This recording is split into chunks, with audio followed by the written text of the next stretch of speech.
baru aja lulus PPK di tahun 2025. Selamat ya. Nah, setelah ini, pasti langsung kepikiran kan?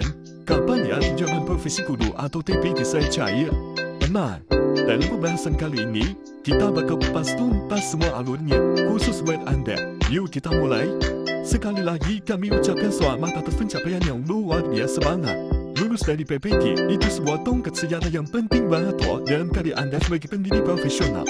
Ini benar-benar jadi gerbang awal buat karir hebat Anda. Nah, habis senang-senang dan rayain kelulusan, wajar banget kalau pertanyaan ini muncul. TPK saya di mana ya nasibnya? Nah, tenang aja, kita di sini bakal jawab tuntas dan kasih Anda panduan lengkapnya dari awal sampai akhir. Oke, kita mulai dari gambaran besarnya dulu ya. Di bagian pertama ini, kita bakal lihat timeline lengkapnya.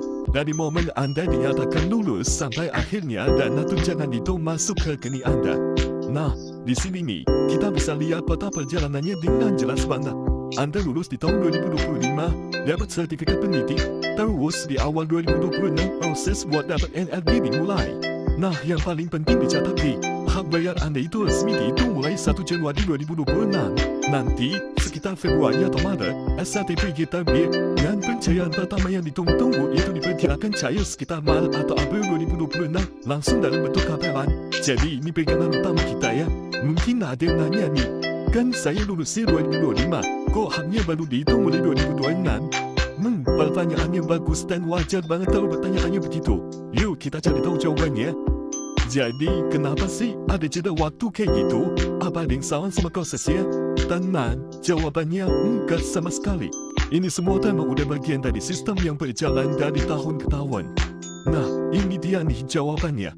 Semua ini ada hubungannya sama siklus anggaran negara. Karena Anda lulus di tahun 2025, anggaran untuk PPK Anda itu baru bisa diajukan dan dimasukkan ke dalam APBN atau anggaran pendapatan dan belanja negara untuk tahun berikutnya, yaitu 2026.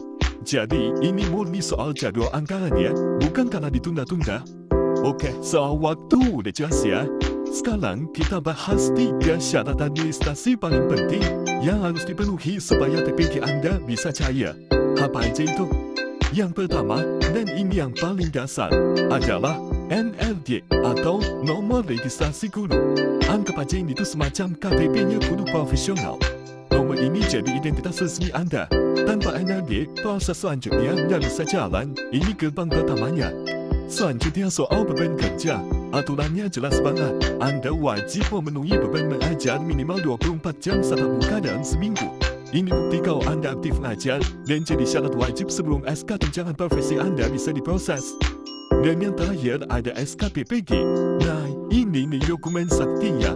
Surat keputusan inilah yang jadi dasar hukum buat pemerintah daerah untuk mencairkan dana tunjangan ke rekening Anda.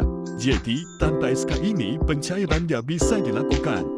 Oke, pertanyaan lain yang sering banget muncul, kalau hak saya dihitung dari Januari, kok uangnya baru masuk bulan Maret atau April? Sekali lagi ini pertanyaan yang wajar banget. Dan jawabannya ada di alur administrasi yang butuh waktu. Jadi, inilah alurnya. Pemerintah itu butuh waktu buat verifikasi semua data Anda, pastikan semuanya valid, baru setelah itu SKTPG bisa diterbitkan. Nah, karena proses ini makan waktu, pembayaran untuk bulan-bulan awal, yaitu Januari, Februari, dan Maret, akan digabung jadi satu, atau istilahnya dirapel. Jadi jangan kaget ya, ini emang siklus standar keuangan negara.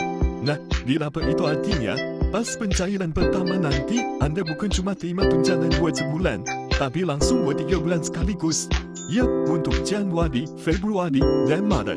Jadi, ya, walau nunggu sedikit lebih lama, pas sale pertama kali, nominalnya langsung gede. Oke, kita udah pahami semua prosesnya. Di bagian terakhir ini, kita masuk ke yang paling praktis. Terus, apa dong yang bisa dan perlu kita lakuin sambil nunggu proses ini berjalan? Nah, ini dia beberapa hal yang bisa Anda lakukan biar semuanya lancar jaya. Pertama, coba deh proaktif. Cek status penerbitan NLG Anda secara berkala. Kedua, pastikan ke pihak sekolah kalau laporan beban kerja Anda sudah diinput dengan benar. Ketiga, jangan ragu buat koordinasi dan komunikasi sama operator sekolah atau dinas pendidikan. Dan yang paling penting, sabar ya. Ingat, semua ini udah di jadwalnya. Sebagai penutup, ingat pesan ini baik-baik ya. Dana TPK Anda itu pasti akan cair kok. Masa nunggu ini bukan berarti nggak pasti loh. Tapi emang bagian dari proses standar yang udah berjalan. Hak anda sebagai guru profesional sudah diakui dan akan segera anda terima. Tetap semangat ya, Bapak dan Ibu Guru.